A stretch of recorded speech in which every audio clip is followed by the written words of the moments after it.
मुख्य चीज हमें यह समझना है कि किस प्रकार से सत्ता अपनी राजनीति के लिए, सत्ता अपना राजनीति का खेल खेलने के लिए आम जनता को कीड़े मकोड़ों के समान इस्तेमाल कर रही है। इसी को हमें समझना है। और अगर आज आप नहीं समझेंगे तो ये सत्ता आपको बेवकूफ कहेगी, सत्ता कहेगी कि तुम्हारे में खुद में अक्ल नहीं थी। जैसे कहा गया था कि ये एक जुमला है, आपको समझ नहीं आता। यही तो कहा था ना किसी ने कि यह एक जुमला है, आपको खुद को समझ नहीं आता, आपको खुद को जानकारी नहीं है, आपको खुद को अक्ल नहीं है। ठीक वही चीज यहां पर जो अभी खेल हो रहा है महाराष्ट्र में, मुंबई में। भीड़ देखिए, वीडियो देखिए, बहुत सारे वीडियो दिखेंगे आपको। क्या कोई सोशल डिस्टेंसिंग का उपयोग कर रहा है? क्या कोई फिजिकल डिस्टेंसिंग का उपयोग कर रहा है? जबकि जब पहली बार जनता कर्फ्यू लगाया गया था तब किस तरीके की बड़े बड़े वादे किए जा रहे थे, बड़े बड़े ख्वाब दिखाए जा रहे थे, ताली पीटी जा रही थी कि कोरोना भाग गया। तब तो कुछ भी, कोई मरीज बाहर निकल ही नहीं रहे थे, 10-15 भी मरीज रोज बाहर नहीं आ रहे थे। उस वक्त किस प्रकार से लॉकडाउन करके कितनी कठोरता इस्तेमाल की गई थी, डंडे बरसाए गए थे गरीब लोगों पर, मजबूर पर, मरीजों पर, दूध पीते बच्चों के लिए दूध लेने जाने वालों के ऊपर, महिला पुरुष के ऊपर, दंपत्ति के ऊपर क्या दिखाई दिया था। सारे वीडियो आज है हमारे पास, सोशल मीडिया में सब फैल रहे हैं। आपको ये समझना है कि एक व्यक्ति, यानी आप हो या कोई भी हो, आज कोई प्रधान सेवक की कुर्सी पर बैठा है, वो अगर ऐसा काम कर रहा है और उसकी जगह मान लीजिए आपकी ही कंपनी का कोई एमडी या कोई व्यक्ति जिसके ऊपर आपका हक चलता है, वो इस प्रकार का काम करे, जिस समय जरूरत है कि मेंटेन करके नम्रता रखने की और सबको सेट कर देने की, उस वक्त आप सेट नहीं कर रहे हो, उस वक्त आप कठोरता दिखा रहे हो। और जिस वक्त नम्रता की जरूरत, जिस वक्त कठोरता की जरूरत है हमें, जिस वक्त ये सब बढ़ता जा रहा है, उस वक्त आप कीड़े मकोड़ों की तरह फेंक दे रहे हो। मरो, जो होना होगा होने दो। और ये जो वीडियो देखिए आपको कोरोना होगा, ये विस्फोट, बम विस्फोट के समान होगा। अस्पतालों में बेड नहीं है, अस्पतालों में भर्ती होने के लिए बेड नहीं है। परिणाम क्या है?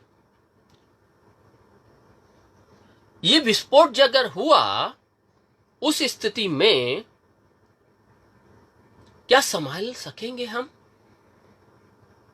हम समझ रहे हैं। देखिए, एक चीज तो सबसे स्पष्ट है, कोरोना से किसी की मौत नहीं होने वाली, यह स्पष्ट है। मौत नहीं होगी, आप में विल पावर होगी, आप बाहर आएंगे। मगर वो मरीज, वो बुजुर्गों को देखिए, वीडियो देखिए आप, जो बुजुर्ग क्या बोलते, बसों के अंदर कैसे धक्के खा रहे हैं बुजुर्ग, उनको कोरोना होगा तो क्या होगा? ये तो साबित है। तो कुछ तो ऐसा हुआ है जो साफ दिखा रहा है, एक दूसरे को क्रॉस कर रहा है, जो बता रहा है कि कोई है बेवकूफ एक जगह पर बैठा हुआ, जो सत्ता की राजनीति खेल रहा है और सबको फंसा दिया है, सबको उसने डुबो दिया है इसमें। जब आप कोरोना से पीड़ित होंगे तब आपको वो जुमला याद दिलाया जाएगा कि भाई ये तो जुमला था, आपकी समझ में नहीं आया, आप तो पढ़े लिखे थे, आपको मालूम होना चाहिए कि सोशल डिस्टेंसिंग रखनी चाहिए थी, फिजिकल डिस्टेंसिंग रखनी चाहिए थी। यही बोला जाएगा, पहले भी ये बोल चुके हैं। आप सोचिए, जब मरीज ज्यादा नहीं थे, जब रोज मरीज ज्यादा नहीं आ रहे थे, तब कितने लोग जो डेली के मरीज थे, जो नॉर्मल मरीज थे, उन लोगों को बिस्तर बेड की आवश्यकता थी, वेंटिलेटर्स की आवश्यकता थी, उनको इलाज की जरूरत थी। वो लोग निमोनिया के शिकार हो गए, वो लोग डायबिटीज के शिकार हो गए, मर गए। ये किसकी वजह से हुआ है? किसी ना किसी बेवकूफ की वजह से ही हुआ ना। केरला जैसा उदाहरण कहीं मिलेगा आपको? केरला जैसा उदाहरण कहीं मिलेगा आपको? आज केवल सात व्यक्तियों की डेथ हुई है वहां। किस तरीके से उसने मेंटेन किया है? क्या हम इतने अनपढ़ थे कि हम उसको देख करके उस पर चल नहीं सकते थे? बहुत ही आसानी से चल सकते थे, मगर किसी को जरूरत ही नहीं बोलने की। ताली थाली बजाना है, मुर्दा हो गए हम लोग मुर्दा हो गए, बोलने की ताकत नहीं है। आप बोलोगे कि भाई, तो कहा जाएगा कि मोदी की हत्या करने जा रहे थे, इसलिए 80 साल के बुजुर्ग के ऊपर एनआईए लगा दिया गया। अंदर है, बीमार है। डब्ल्यूएचओ ने बोला है, डब्ल्यूएचओ ने, कि जेलें खाली करी जाए, जेल खाली की जाए, ये बोला गया है। मगर आप कैदियों पर कैदी भरते चले जा रहे हैं। ये दिख रहा है, सबको दिख रहा है। एक जो खुलेआम गोली मारता है, जिसकी गोली लगती है, उसको जमानत मिल जाती है। क्यों? क्या कह के कि उसके बाप और मां को देखने वाला कोई नहीं है, इसके लिए उसको जमानत मिल जाती है। और जो महिला जिसका कोई भी रिकॉर्ड नहीं है खराब, वो सिर्फ आवाज उठा रही है, जिसने कोई इलीगल एक्टिविटीज नहीं की है, कोई हमला नहीं किया किसी के ऊपर, कोई उसके पास हथियार नहीं था, उस महिला से डर है पूरी पार्टी को, इस सत्ता को डर है उससे। उस गर्भवती महिला को आप छोड़ नहीं रहे, उसका चरित्र हनन किया जा रहा। क्या है ये आपको मुर्दा बता रहा है कि आप लोग मुर्दा हो, आप लोग सबसे बड़े मुर्दा हो, आप लोग एक लाश के समान हो, ये बता रहा है। आपके सामने सब हो रहा है। इतने 80-80, 60-60 साल के बुजुर्गों को जो आवाज उठाते हैं, उन आदिवासियों के लिए, गरीबों के लिए, उनको अंदर डाला जाता है। ये सब हो रहा है। अभी आप सोचिए, जब 10-15 मरीज रोज के आ रहे थे, तब आपने कठोरता के साथ लॉकडाउन किया, मजदूरों को, गरीबों का कोई इंतजाम नहीं किया और ऐसे ही छोड़ दिया। और जब 10,000 मरीज रोज निकल रहे हैं, तब आपने लॉकडाउन खुला कर दिया। किसके कहने पर? इसको समझिए। ये उन बड़ी बड़ी कंपनियों के, बड़े बड़े जो मैन्युफैक्चरर्स हैं, उन लोगों के कहने पे चालू किया गया है। क्यों चालू किया गया? क्योंकि किसी भी वर्कर को पेमेंट ना देना पड़े, किसी भी वर्कर को उसकी तनख्वाह ना देनी पड़े। अगर सरकारी लॉकडाउन नहीं खुलेगा तो कानूनन उसको उसकी सैलरी दे ही पड़ेगी। लेकिन अब लॉकडाउन खुल गया और आप अगर ऑफिस नहीं पहुंच रहे हैं कंपनी में, आप कह रहे हैं कि यहां से आने का साधन नहीं है, ये भीड़ में आएंगे तो मुझे कोरोना हो सकता है, आप ये कह रहे हैं। मगर कंपनी क्या कह रही है आपसे? क्या आप अकेले हो जो कंपनी में काम करने आ रहा है? यहां तो सभी कंपनियां खुली है, सबके यहां लोग आ रहे हैं। उस आपको डर है अपने बच्चों का, अपने परिवार का, कि आपको तनख्वाह नहीं मिलेगी, इसलिए डर के मारे आप उस भीड़ में जहां सोशल डिस्टेंसिंग नहीं है उसके अंदर घुस करके आप ऑफिस जा रहे हैं। परिणाम, अगर आपको कोरोना हुआ, कुछ हुआ, तो इसे क्या कहा जाएगा? कि आप में अकल नहीं थी। एक जुमला था वो तो, 15 लाख देना तो एक जुमला था। उसी प्रकार से क्या आप में समझदारी नहीं थी कि भाई कैसे जाना चाहिए, क्या फिजिकल डिस्टेंस आपको नहीं रखना चाहिए? यही कहा जाएगा आपको। परिणाम क्या होगा? यानी लौट फिर के आपके ऊपर ही पूरी बात आएगी, नुकसान आपको ही भरना है। तो ये तो हो गया हमारा पहला पॉइंट। दूसरा पॉइंट देखिए, ये लोग स्कूल खोलने के पीछे पड़े हैं। स्कूल खोलने के पीछे ये सर्वविदित है, ये साबित हो चुका है कि कोरोना इतनी जल्दी नहीं खत्म होने वाला। कोरोना इतनी जल्दी खत्म नहीं होने वाला, ये साबित हो चुका है। इसके लिए कोई भी अलग से हमें कोई भी सिद्धांत या कुछ हमें तथ्य लेने की अब आवश्यकता नहीं है। मगर आपको कहा जा रहा है कि बच्चे को स्कूल भेजना है, स्कूल चालू करने हैं, स्कूल चालू करने हैं। क्या होगा? सोचिए क्या होगा। आप अपने बच्चे को स्कूल भेजेंगे क्या सोचकर, अरे 1 साल हमारे बच्चे का बर्बाद हो जाएगा, दूसरे बच्चे से 1 साल पीछे रह जाएगा मेरा बच्चा। मगर आप ये नहीं समझ रहे कि स्कूल खुलवा क्यों रहे हैं। इसमें हर स्कूल जो प्राइवेट है वो सभी इन भ्रष्ट राजनेताओं के हैं। चाहे स्कूल हो चाहे कॉलेज हो, लाखों रुपए का डोनेशन, लाखों रुपए की फीस ले रहे हैं वो लोग। अपने टीचर को, अपने स्टाफ को फीस तनख्वाह नहीं दे रहे, ना तनख्वाह देते हैं ना सुविधा देते हैं, लाखों रुपए की फीस लेते हैं। तो उनकी तिजोरियां खाली होगी, उनको नुकसान होगा। राजनेता लोगों का है ना, ये सभी पार्टियां हैं, चाहे कांग्रेस हो, चाहे बीजेपी हो या शिवसेना हो, ये सभी पार्टियों के नेता लोगों की स्कूल है ये। तो वो इन स्कूलों को नुकसान ना हो, इसलिए आपके बच्चों को बलि का बकरा बनाया जा रहा है। और इसके लिए सरकारी स्कूल खोलने की कवायद चालू करके सरकारी के नाम पर प्राइवेट स्कूलों को खुलवाया जाएगा।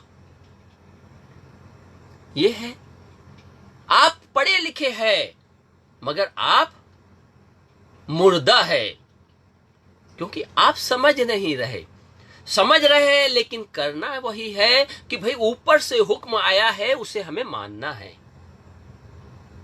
आपकी मुर्दा यहीं पे मुर्दागिरी है कि आप उसकी बातों को मानते हो।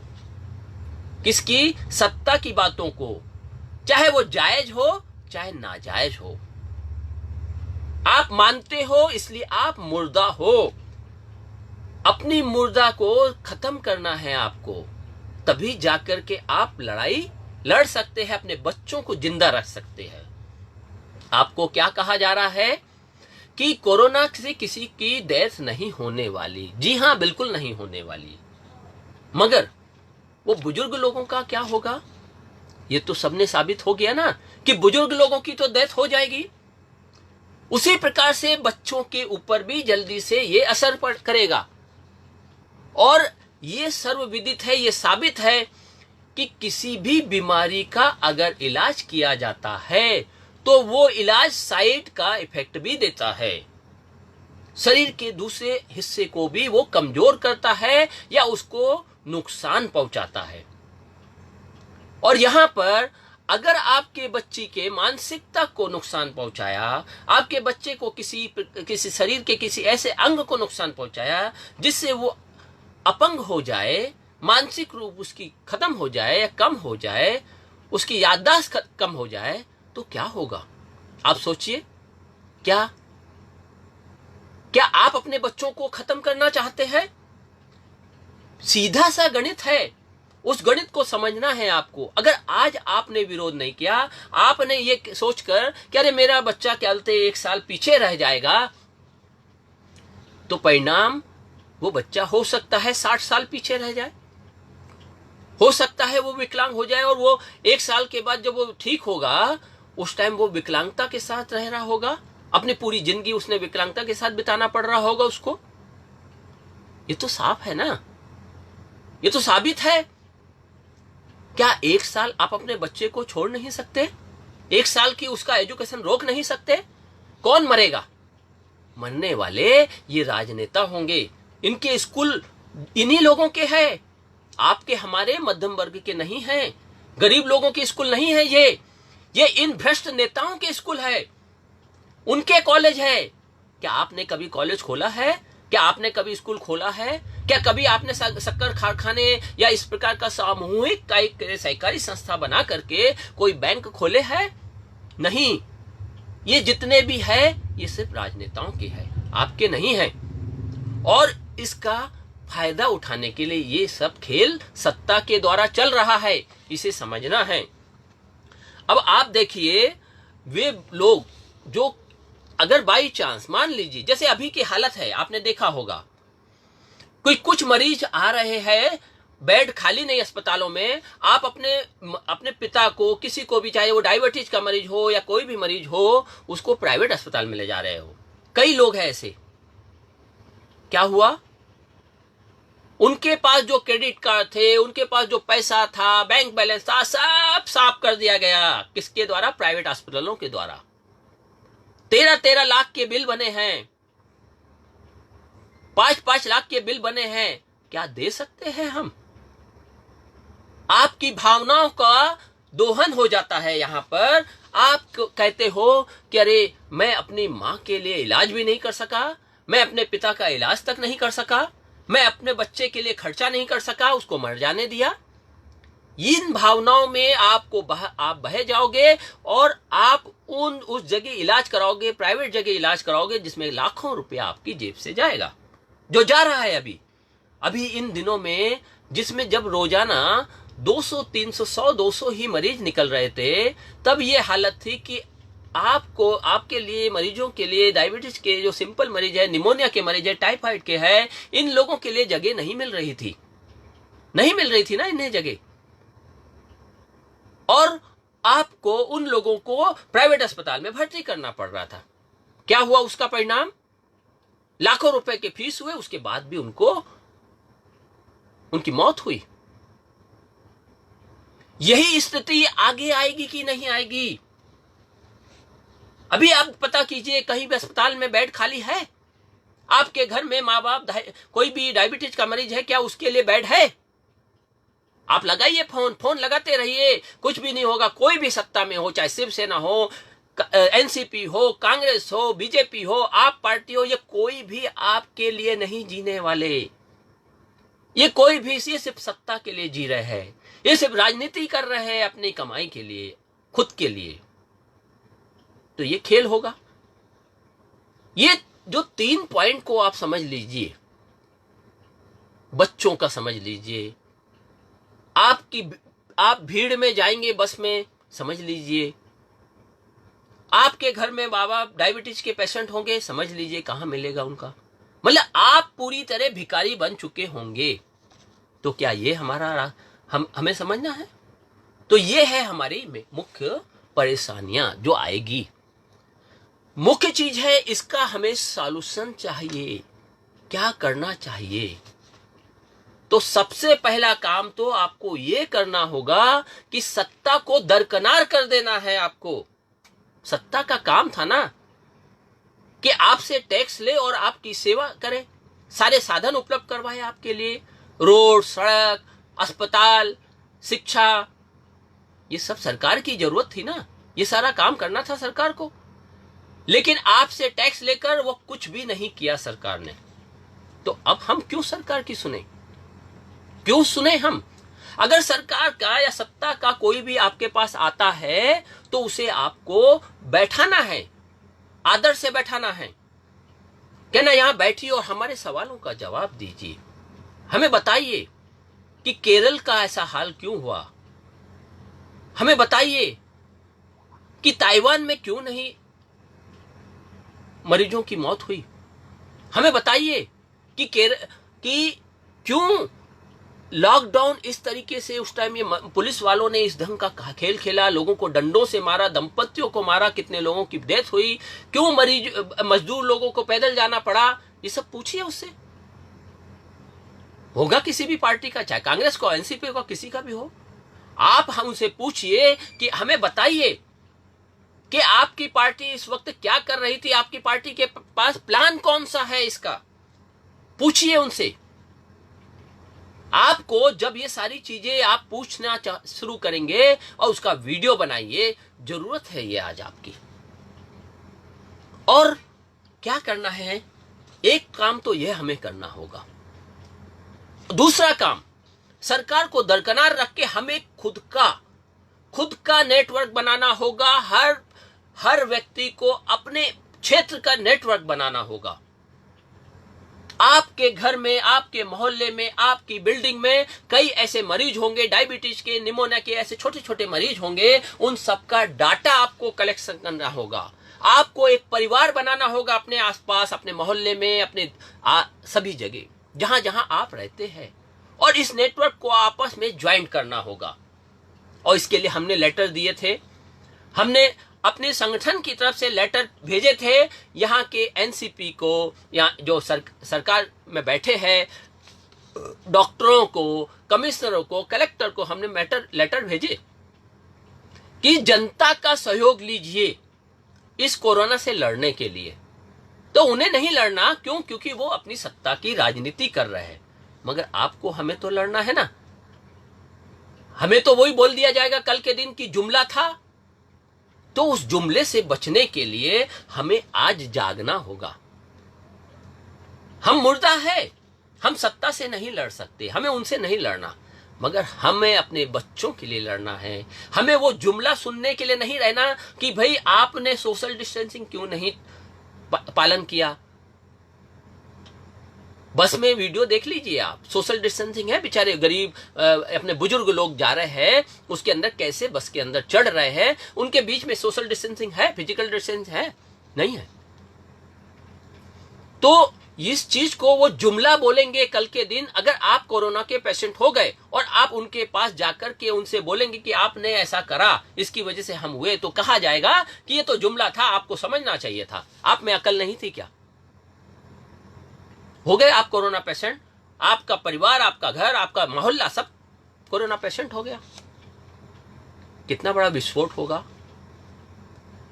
और इसकी वजह से जो नॉर्मल पीरियड ये होंगे, डायबिटीज के होंगे या दूसरे मरीज होंगे, वो तो खत्म हो जाएंगे ना आपकी वजह से। क्योंकि कोरोना आप तो बच जाएंगे, आप में ताकत है, लेकिन उनमें तो नहीं है ताकत। तो इसे समझना है। और इससे बचने का बहुत ही आसान रास्ता है, बहुत ही आसान रास्ता है। हर चीज का इस्तेमाल करो, ऑनलाइन सिस्टम का इस्तेमाल करो, नेटवर्क बनाओ, अपने मोहल्ले का नेटवर्क बनाओ, उन पेशेंटों की लिस्ट तैयार करो जो रोजाना के मरीज हैं, जिनको आम बीमारियां हैं, जिनको डायबिटीज है, हाई ब्लड प्रेशर है, इन लोगों की लिस्ट बनाओ। ये लोगों के साथ इन लोगों को क्या सुविधा, जब आप पूरे लोग जुड़ जाओगे, मोहल्ले के सारे लोग, कम से कम 1000 लोग, 2000 लोग एक साथ खड़े हो जाएंगे, तो उसका इलाज भी होगा। आपके आसपास वो डॉक्टर भी मौजूद होंगे और उनको इलाज भी मिलेगा। आज इलाज नहीं मिल रहा, क्यों? क्योंकि हम लोगों ने अपना नेटवर्क नहीं बनाया है। हम किसके ऊपर निर्भर है? सत्ता के ऊपर। और सत्ता कौन है? नंबर डायल करो, आपका कॉल लगा है, वेटिंग पर है। यही टेप सुनाई देता है सत्ता की तरफ से आपको। नहीं, हम कोशिश कर रहे हैं, कहीं जगह नहीं है खाली, आप अपनी तरफ से देख लीजिए। यही तो सुनाई दे रहा है आपको सत्ता में, सत्ता की तरफ से। तो ये जो चीज है, इससे हमें ही निजात पानी है, और इसके लिए आप में ताकत है। आप पढ़े लिखे हो, कम से कम इतने तो मुर्दा मत बनो कि अपने बच्चे को झोंक दो, अपने माँ बाप को, अपने आप को झोंक दो कोरोना के उसमें। बाहर से कोरोना लाओ, घर में अपने बड़े बुजुर्गों को, बच्चों को डाल दो। कम से कम थोड़ा तो अकल लगाना है। कम से कम इतना तो समझना है, एक बार हो चुका है जुमला, तो अब जुमला ना हो ऐसा। इसको तो समझ सकते हैं ना। तो ये नेटवर्क बना सकते हो आप ये नेटवर्क बना सकते हो, और इसका इस्तेमाल अगर ऑनलाइन का और इस सब चीज का इस्तेमाल करेंगे तो आप बहुत सी चीजों से, क्योंकि आपको चाहिए सिर्फ 2 रोटी, आपको चाहिए 2 रोटी। उस वक्त हमारे प्रधानमंत्री लाल बहादुर शास्त्री थे, जब उन्होंने देश में आह्वान किया था और एक बड़ी जंग जीती थी, जनता से आह्वान किया था और जनता से सहयोग मांगा था। आज का ये प्राइम मिनिस्टर, ये प्रधान सेवक, उस प्राइम मिनिस्टर की पांव की धूल भी नहीं है। ये कुछ बोलेगा तो उस पर किसी को विश्वास नहीं करना है, क्योंकि करने लायक छोड़ा ही नहीं है इसने। और इतना सब होने के बाद भी आप और हम अगर नहीं चेते, मुर्दा बने रहे, तो वही होगा जो हो रहा है लगातार। हत्या है ये, आपके बड़े बुजुर्ग की हत्या है ये जितने मरीज मर रहे हैं वो हत्या है, किसी के बेवकूफी के द्वारा की गई हत्या है, किसी की अहम की वजह से हुई ये हत्या है। केरला ने तो नहीं किया है। डायबिटीज के मरीज किसने हत्या की?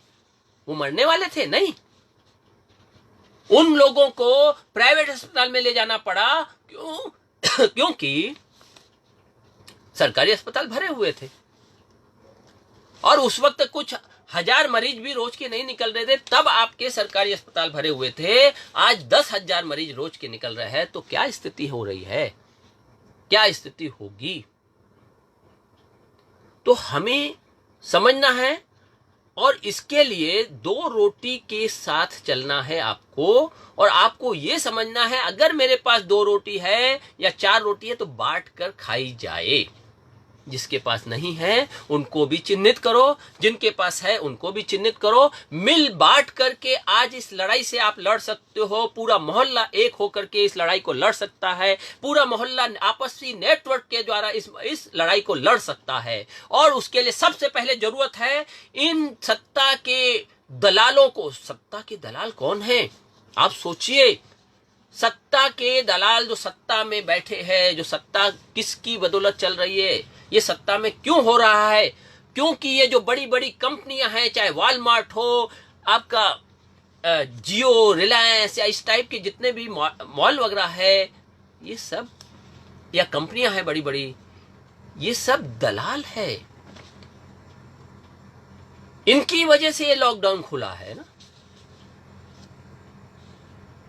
कमाई किसकी होगी? इन लोगों की होगी, और इन लोगों से इनको कमीशन मिलेगा, सत्तावासियों को, राजनीतिक लोगों को, क्योंकि ये कमाएंगे तो इनको ये मिलेगा, कमीशन मिलेगा, और कमीशन मिलेगा तो ये अपने बच्चों को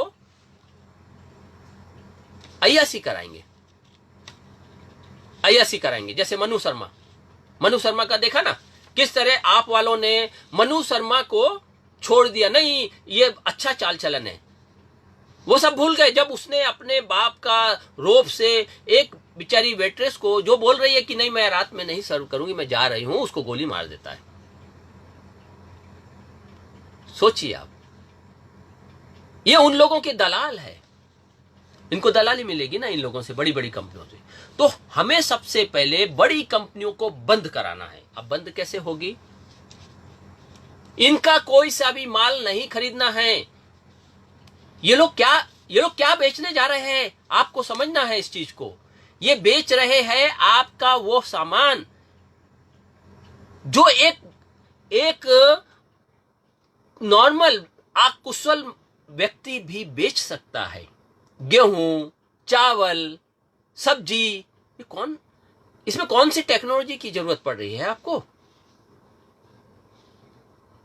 इसमें कौन सी टेक्नोलॉजी की जरूरत पड़ रही है जिसके लिए आपको वॉलमार्ट या जियो या फेसबुक जैसे कंपनियों की जरूरत है? इसमें किसी टेक्नोलॉजी की जरूरत नहीं है, तो फिर क्यों हम इनसे माल खरीदें? क्यों ये लोग हमारे देश में घुसकर छोटे व्यापारियों को खत्म कर रहे हैं? आप अमेरिका की हालत देख लीजिए, पूरा देश प्राइवेट हो चुका है ना। क्यों खत्म हो रहा है? क्यों उसकी हालत ये हो गई? क्योंकि सभी प्राइवेट कंपनियां हैं वहां, पूरे उसमें। तो प्राइवेट कंपनी कितनी भी कोशिश कर ले, कितनी भी अरबपति होगी, बैठाकर किसी को पैसा नहीं दे सकती, तनख्वाह नहीं दे सकती। और इसकी वजह से अमेरिका की हालत है। और इंसान, हमारे देश में क्या होता है, जो इंसान नौकरी पा लेता है उसको हर तरह की सुविधा प्राप्त होने लगती है। जो बच्चा नौकरी पा लेता है वो अपने माँ बाप को गुलाम समझ लेने लगता है, अनपढ़ समझता है अपने माँ बाप को, और पैसों के बल पर कर्जा निकालना है तो कई कर्जे ले लेता है, घर खरीद लेता है, गाड़ियां खरीद लेता है महंगी महंगी, उसकी ईएमआई जाना है, ये है वो है, ये सारी चीजें चलती है। तो नौकरीशुदा लोगों की यह हालत है। तो वहां पर अमेरिका की हालत खराब हो गई है, क्योंकि इतने लोगों को नौकरी बैठे बैठाए कोई पैसा नहीं दे सकता। ठीक वही स्थिति हमारे देश की ये प्रधान सेवक कर रहे हैं। तो हमें ही जागना है, हमें कम से कम उस जुमले को समझना है। जब कहा गया था कि वो तो एक जुमला था, तो आज कम से कम हम इतना तो समझना चाहिए हम लोगों को कि वो जुमला दोबारा ऐसा ना बने। तो इन वॉलमार्ट, इन बड़ी बड़ी कंपनियों का माल लेना बिल्कुल बंद कर दीजिए। आप अपने पड़ोसियों की दुकानों से सामान खरीदना शुरू कीजिए और रुपये का लेन देन खत्म कर दो। रुपये का लेन देन खत्म कर दो, विनिमय सिस्टम चालू कर लो, सामान के बदले में सामान लो, करो ये। आप 1 किलो चावल ला रहे हैं, हम आपको 1.25 किलो गेहूं दे रहे हैं, करिए ये। हमें विनिमय सिस्टम यूज करना होगा। क्यों? क्योंकि सत्ता हम लोगों को बर्बाद कर रही है, सत्ता हमारे से लूट रही है, हमसे टैक्स ले रही है, सब कुछ ले रही है। और थोड़ी सी टेक्नोलॉजी है, थोड़ी सी, आप अपने घर पे साबुन बना सकते हो, अपने घर पे इतने सारे काम कर सकते हो जिसके लिए आपको किसी वॉलमार्ट या किसी चीज की जरूरत नहीं है। आपके पास समय ही समय है। जैसे गांव में था, जब आजादी हुई थी, कोई बेरोजगार नहीं था, भूखा नहीं मरता था कोई उस टाइम, सब लोग काम धंधे पर लगे थे।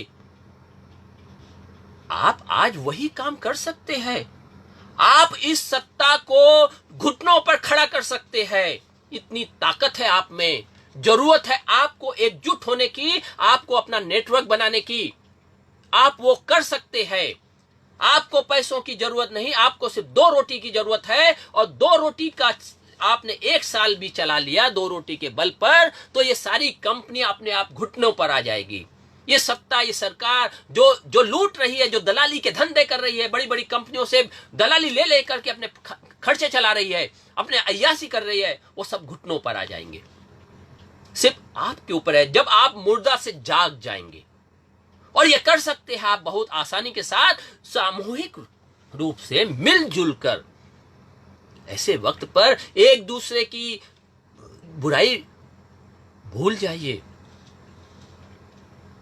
एक दूसरे की दुश्मनी भूल जाइए, मोहल्ले के मोहल्ले आपसी नेटवर्क में जुड़ जाइए। फिजिकल डिस्टेंस भी रख सकेंगे, सोशल डिस्टेंस भी रख सकेंगे, और अपने आप को खिला पिला भी सकेंगे, और साथ ही उन मरीजों को सही इलाज दे सकेंगे जिनको आज की तारीख में इलाज नहीं मिल रहा है।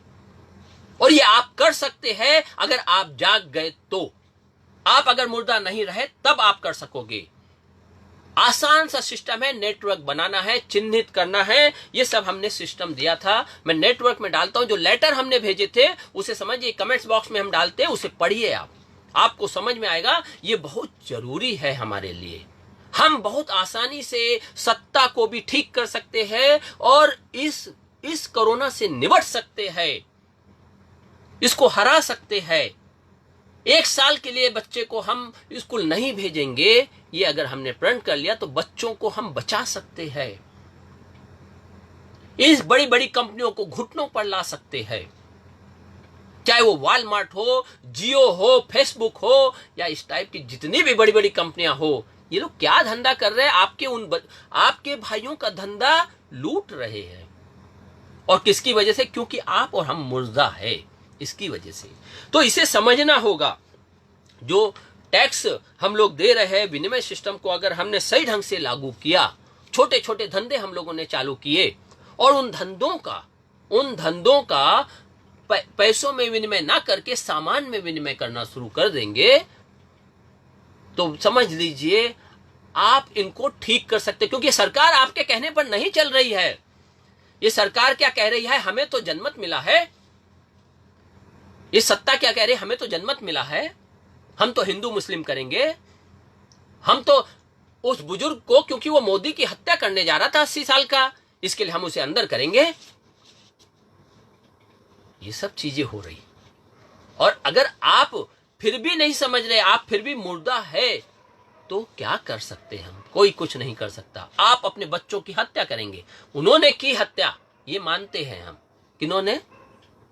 हमारे प्रधान सेवक ने। उन्होंने की हत्या। आपके उस डायबिटीज के माँ बाप की हत्या की, जिसको मौत आनी ही नहीं थी अभी, मगर एक गलत डिसीजन की वजह से उनकी मौत हुई है। आपका पूरा घर खाली हो गया, आप भिखारी हो गए, आपका बैंक बैलेंस खत्म हो गया है। किसकी वजह से? एक गलत फैसले की वजह से। मगर आपको अब जागना है। इसमें हमें किसी से लड़ना नहीं। मत बोलो ना, आप डरते हो कि अरे वो सत्ता के खिलाफ बोलेंगे, हमारे ऊपर NIA लगा दिया जाएगा, जैसे अभी वहां पर दंगों में एक तरफा लोगों के ऊपर लगाया जा रहा है। जज खुद बोल रहा है कि दंगे की बात करते हो आप। दंगे क्या एक ही आदमी करते? फिर तो उसने दंगे किए ही नहीं। इसका मतलब कम से कम अपोजिट पार्टी वाला कोई तो आए, जिसके ऊपर क्या बोलते लगा, जिसने के साथ ये हुआ है, लड़ाई झगड़ा, दंगा हुआ है। तो ये सारी चीजें ओपन है आपके हमारे बीच में। ताली थाली बजाने से ये नहीं खत्म होने वाला, दिया जलाने से ये नहीं खत्म होने वाला, गाय का मूत्र पीने से ये नहीं खत्म होने वाला। ये खत्म होना है आपके जिंदा होने से। और आज आप मुर्दा हो। क्यों मुर्दा हो? क्योंकि आप बोल नहीं रहे हो, आप उनकी बात मान रहे हो, आप उसका विरोध नहीं कर रहे हो, इसलिए आप मुर्दा हो। बस मेरा इतना ही कहना है। अब आप लोगों के ऊपर निर्भर करता है। कमेंट्स बॉक्स में मैं वो पत्र दूंगा जो हमने CM को इनको भेजे हैं, और हमारे पास पूरा सिस्टम है। हम उस सिस्टम के बल पर इस पूरे देश से कोरोना को भगा सकते हैं और जीत हासिल कर सकते हैं। मजदूरों को एक जगह पर पहुंचा सकते हैं, और आर्थिक रूप से जो ये साम्राज्य ढह गया है उससे हम निपट सकते हैं। हमारे ऊपर नहीं आ पाएगा अगर आप लोग समझ गए, आप लोगों ने एकता दिखा दी। तो ये आर्थिक जो हमारा ये हुआ है, मंदी आई है, ये मंदी अगर आप इन सत्ता के भरोसे रहे तो जरूर इस मंदी की चपेट में आएंगे। लेकिन आप इनके जुमले की उसमें नहीं रहेंगे तो आप इन सबसे जीत हासिल कर लेंगे। आपको सिर्फ यही करना है कि 2 रोटी सिर्फ आपको खाने के लिए रखनी है। आपके पास कुछ ज्यादा है तो बांटना है, और मिलजुल करके इस लड़ाई को जीतना है। और निश्चित हम जीत के रहेंगे अगर आप सब साथ में हो। धन्यवाद आप लोगों का, आप लोगों ने साथ दिया, देखा।